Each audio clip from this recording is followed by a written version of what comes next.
I am so excited to be talking to my next guest for the Out of the Bubble podcast, all the way from Australia. I first met her in 2017, working on a shoot with Ashley Graham and Swimsuits for All in the Bahamas, and I have loved watching her career grow in the last 3 years. So it's time to meet one of Australia's top models and one of my body confidence icons, Stefania Ferrario. So morning, welcome Stefania. Oh, thank you for having me. Good morning to you. And what time is it here? 6:20 p.m. Yeah, so you're in Melbourne, aren't you? Melbourne, yeah. So what's lockdown like for you in Melbourne right now? Well, we can only really leave for the essentials. You're allowed to see one person to do exercise with as long as you maintain distance. I mean, for me, it's not too much different because I do a lot of work from home anyway. Mm. But yeah, it's a real shake up to the system. It makes you feel it's sort of a bit of a reality check. Yeah, but you're looking really well, and I'm so pleased to see you on here. I'm so excited. Thank you so much for agreeing to come on. Oh, it's a pleasure. The kind of technology has been amazing during this time, and it's forced me to get out of my comfort zone and do Zoom. So it's really good. Yeah, you end up doing things you wouldn't normally do. The other week I did a Zoom photo shoot where the photographer called me up and took screenshots as she was guiding me into what poses to do. And she'd screenshot it and then she'd say, all right, tilt your head that way a little bit, screenshot it. How did it work? Did you like the photos? I loved them. They looked really cool, and they had this really grainy look to them because they were shot over through the phone's camera. And so they had a bit of sort of look. It looked really cool. It was different.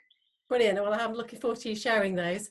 For anyone that doesn't know you, how do you describe yourself?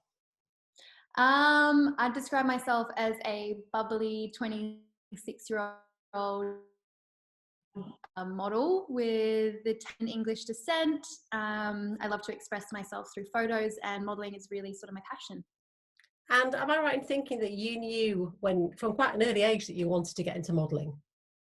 Well, apparently ever since I was about 4 years old, my preschool teachers were saying that every time there was a camera out, I would jump in front of it. Right. And I would do performances and things.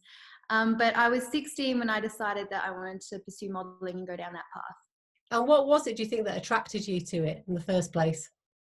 I think it was the performance side of things. Like, I'm quite an exhibitionist and I love to show off. So the idea of being able to, be in front of a camera and perform, I think, was what sort of drew me to it. And the simplicity just to photograph as well. Yeah. I mean, I think photography is such a beautiful part of art. That's what I really like about it, being able to create pieces of art, really. And it's also, I guess you don't really think about it, but it's also a really new sort of art form. It hasn't been around for that long compared to, I suppose, like painting and things like that. Yeah. But it's a really fantastic means of expressing yourself. So because you were at quite a young age going into the modelling industry, how difficult was it?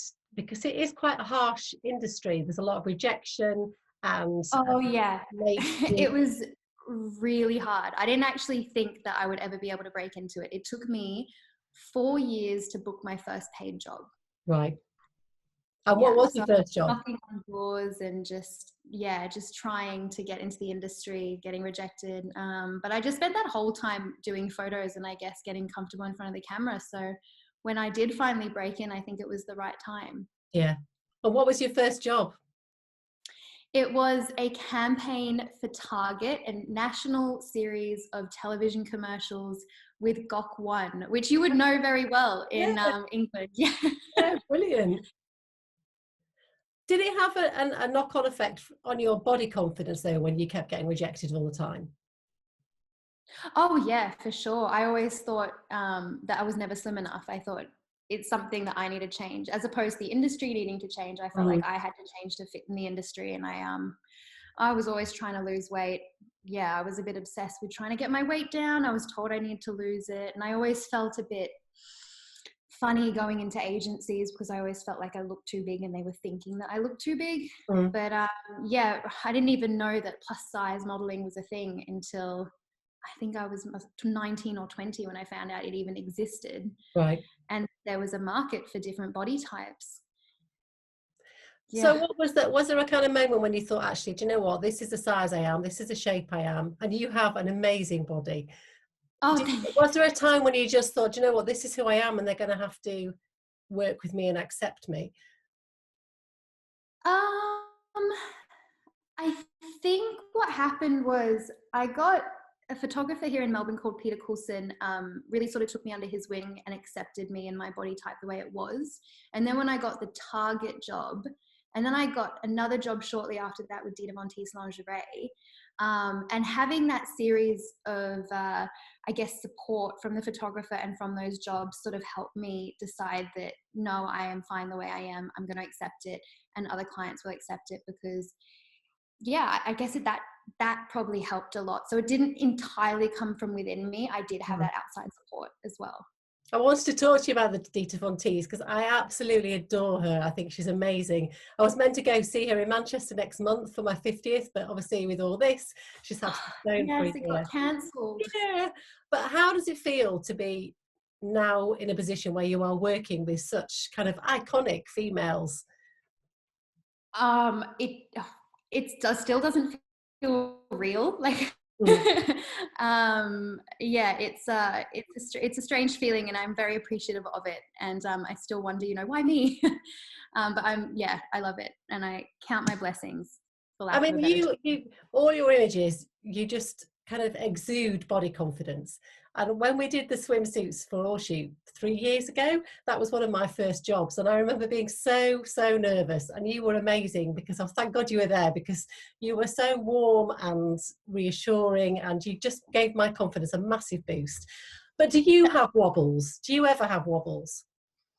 Oh yeah, I mean, just before this interview, I had wobbles. Like, I definitely get nervous leading up to things.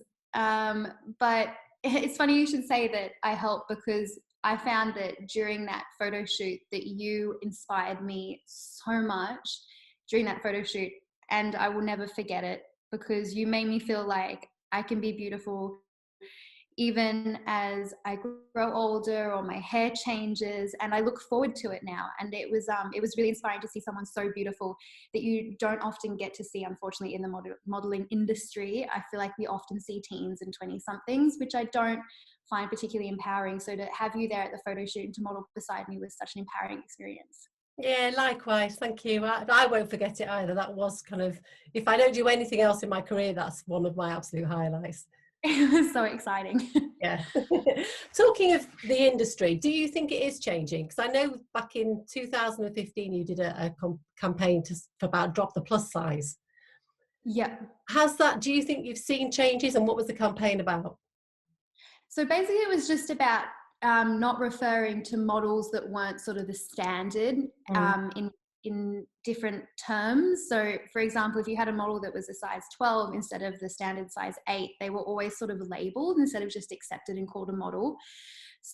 So I would just pushed for them to, especially the media. It wasn't so much within the industry, but the media would always refer to models that were, a size 10, 12 and up as plus size all the time. And I was Yeah, like, what are you doing putting that message out to everyone? Just call them a model and have the photo there. yeah, So it was just about, dropping the term plus size in front of model all the time. And I think we have seen massive changes, like even on the boards in different agencies, they no longer really have the term plus size. If there is a term, it's generally curve or curvy, which doesn't have the same connotations, and it doesn't mean bigger than a particular standard or norm. yeah. So that's fantastic. And I think the next thing I really want to see is age diversity. But I think I've noticed a bit of a movement towards it, because I think we've definitely done a good job tackling the size diversity. Yeah. But what have you noticed in terms of age Yeah. diversity? You notice I there's a think big trend? I think definitely the kind of, there is a move now definitely towards curve model. You don't really hear the term plus size very often, but in terms of ageism, I think we've still got a long way to go. But I think it's Yeah, changing slowly. I think that brands have got to start listening to consumers, and women my age want to be represented and seen, on the high street. So I think it'll come, but I think we're at the beginning of it, and it's going to take quite a long time. I hope it doesn't take a long time, because it blows my mind when they're often the demographic that has the majority of disposable income as well. Like, you don't have people in their teens or 20s with lots of money to spend on fashion or high-end fashion. And so they're targeting a different demographic from what they're representing in the photos, which I think is appalling, and I think it should change hopefully fast. But yeah, it's a shame to hear that you think that it's pretty slow moving. Yeah, I think so. I mean, I think in terms of fashion, and that there's definitely been changes. But I think, because I love modelling lingerie and swimwear, for instance, and you just don't see very often women in their 40s and 50s getting the opportunity to model swimwear. And I think it's really important, because we need to recognise that as you get older, you can still feel great on the, in the beach and in your lingerie, and that we've all got different, our bodies change, but it's okay. We're not kind of written off to one side just because we're over 50. So I still think from that we've got a long way to go. But it's especially sexuality and feeling sexy. It's almost like you're not allowed to after a certain age in our society, which is awful, because women of all ages, or people of all ages, is just it blows my mind. It's we definitely live in a very ageist society, and it almost seems acceptable to be ageist as well. Like, I noticed in articles and things, it's okay. Like, you see them talking about Madonna, for example, and the way they speak about her in articles, it's just like, that wouldn't be okay if you were talking about other things in our society. But age, it's like it seems to be people have free reign to say what they want over it. I mean, talking about expressing your sexuality, you do some amazing, really creative, artistic nude shots, really. How does your family feel about that? Has everyone been really supportive? Well, so my mum, she's Italian and quite traditional, and even though I grew up and she would often be in the nude, and she had no problem with nudity, I think the putting the nudity out to the public, she found, though, pretty hard to accept. It's like, okay, in the household maybe, but out in public. So to begin with, she really struggled with it, but now I think she's really come to accept it and appreciate it to an extent. Whereas my dad, on the other hand, I think he's always sort of appreciated it, because he's always been an artist, and I grew up with my dad, and he had books with art nude references in them. So for him, being in the art world, it's almost normal. So he understood it a fair bit more, and certainly appreciates it. But it was my mum that took a little bit of time to warm up to it. Yeah. I mean, you have got a massive following now. I mean, you've nearly got 1 million followers on Instagram, which is just amazing. Do you have times where you just think, oh my God, I've put myself so much out there into the social media world? How difficult is it to keep something back of yourself?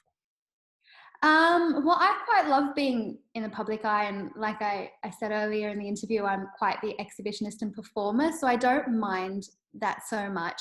The only thing is that I'm worried if, I don't know, there's a controversy or something happens, if there's no sort of escaping it.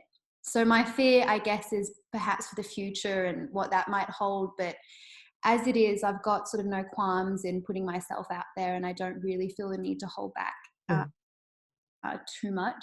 I guess it's just that fear when you see public figures getting ripped down by the masses. Sometimes it's and they can be very cruel. I guess that's my only concern.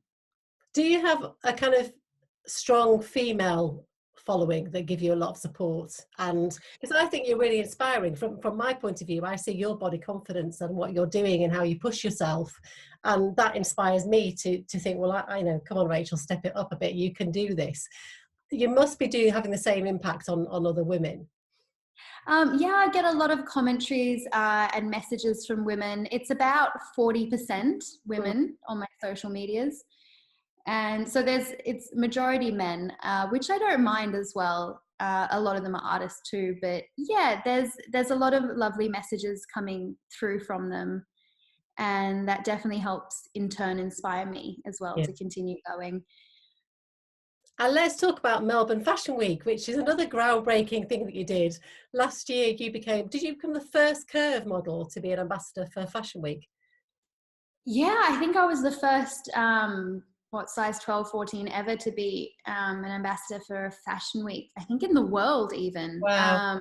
Which was, that was very exciting. I was like, what? Why me? It's that sort of that thing again where it's reality is strange.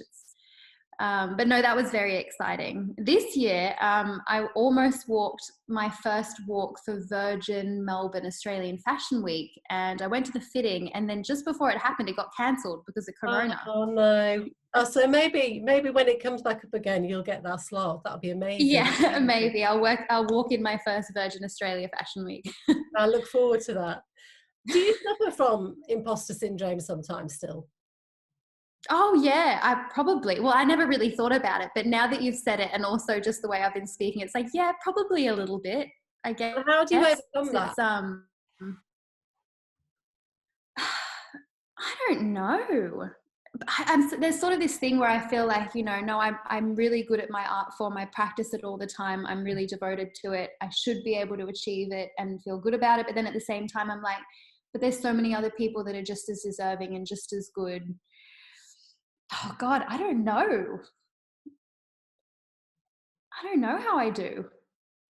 How do you suffer from it? Yeah, really badly. But I think because I'm really passionate about it and I love doing what I'm doing, I think that drives me forward. So even if I'm really struggling, the end kind of game is always in my mind.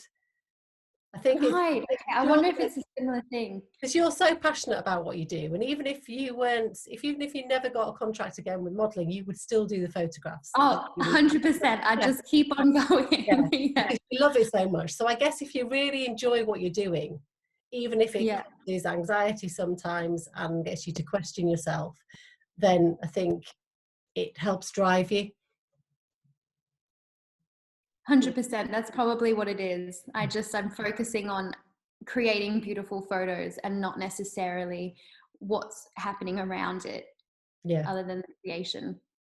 What advice could you give to women out there that might be struggling with their own body confidence?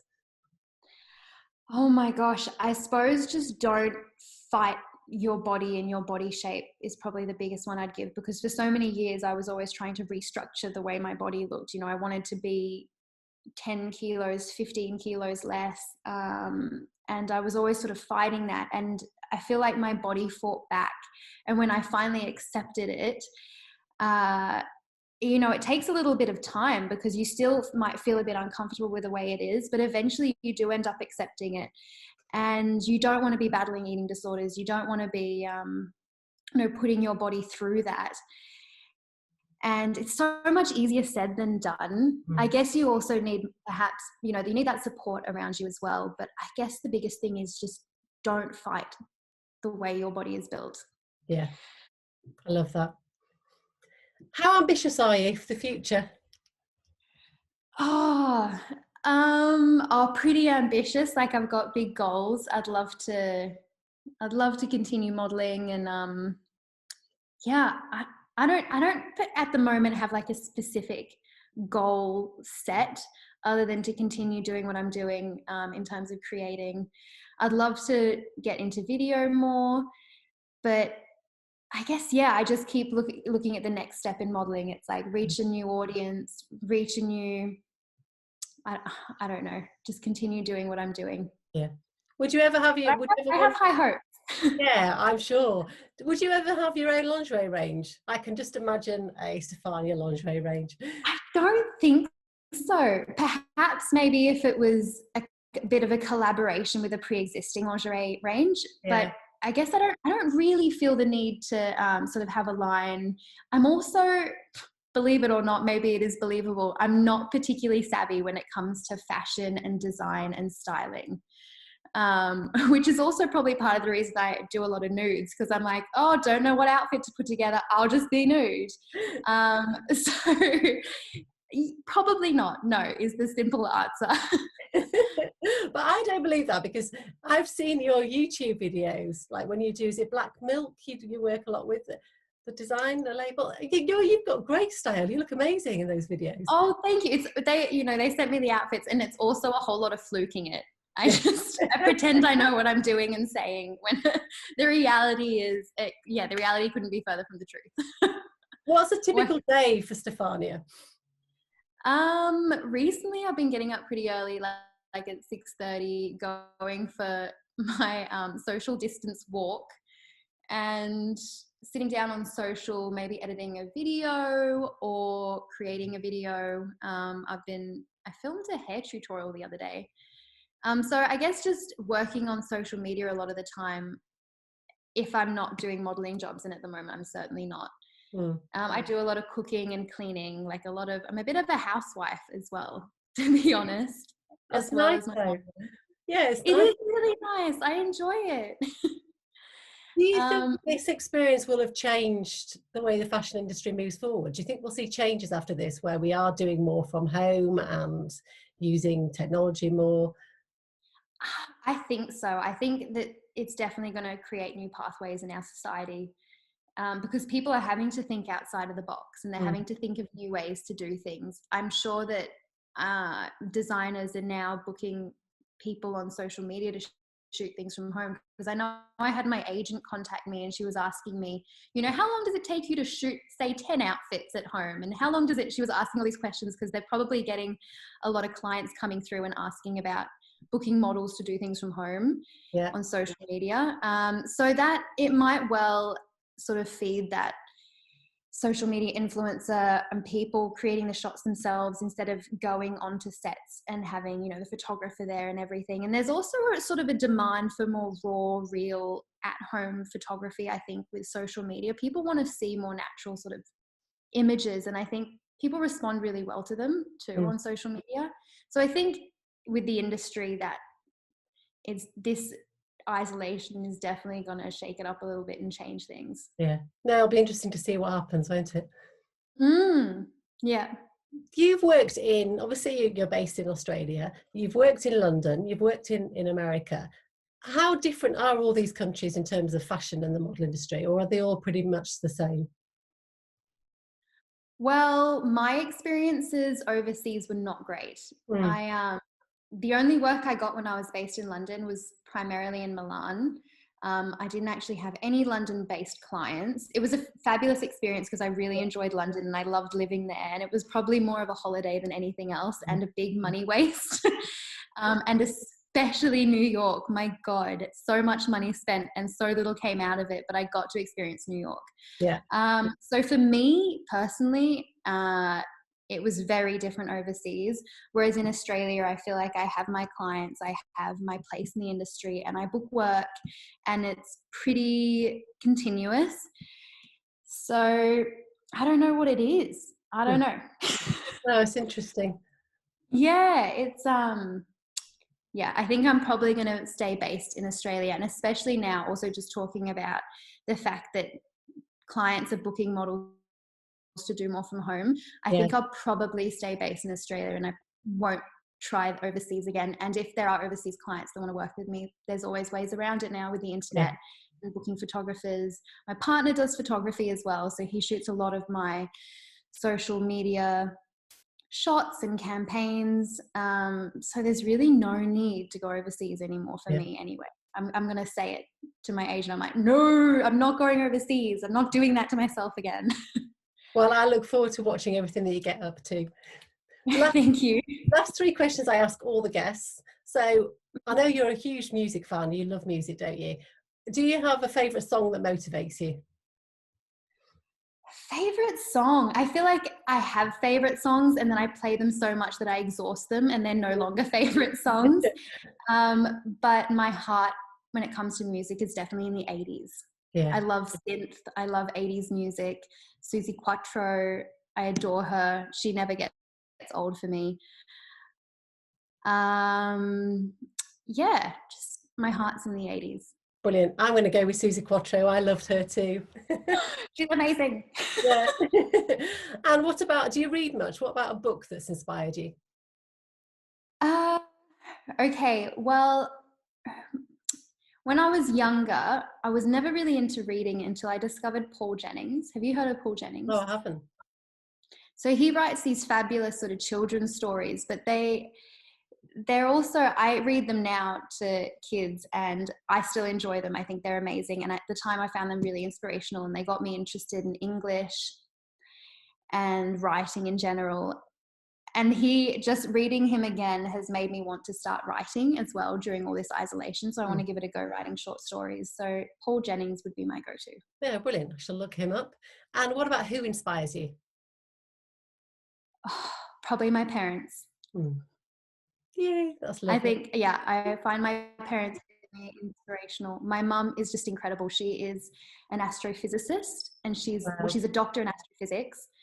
She lectures in maths at one of the top Australian unis, and she comes home and she cooks and she cleans, and she's just like a powerhouse. So I find her super inspirational. And my dad, I find really inspiring because he's an amazing artist and he creates just fabulous pictures.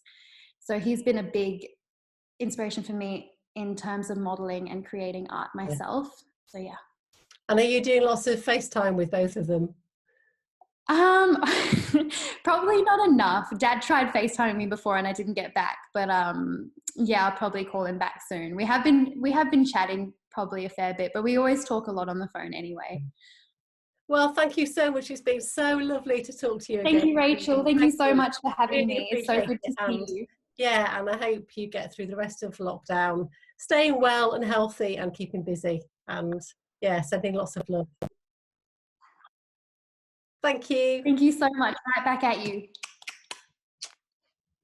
It's been an absolute pleasure talking to Stefania this morning. And if you would like to go and follow her over on Instagram, you can find her at Stefania_model. She's also got a YouTube channel you can subscribe to, Stefania Ferrario, where you can literally find everything: fashion, body confidence, fitness videos. So I definitely recommend popping over and having a look.